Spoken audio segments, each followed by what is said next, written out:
संपवण्याचं काम करू नका, हे पाप मात्र आपल्या डोक्यावर घेऊ नका. लय अन्याय झालाय.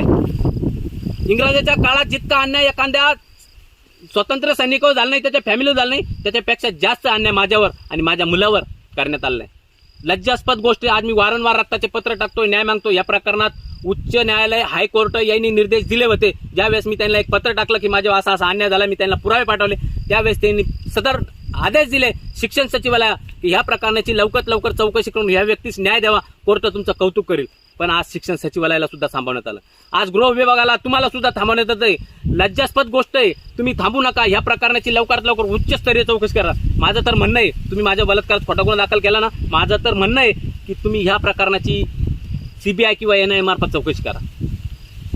आज 27 ऑक्टोबर 2023 रोजी माझ्या गुन्ह्यात बी समरी दाखल करतोय असं हायकोर्टाला सांगितल्यानंतर त्या प्रकरणात 7 अधिकाऱ्याची चौकशी बसली.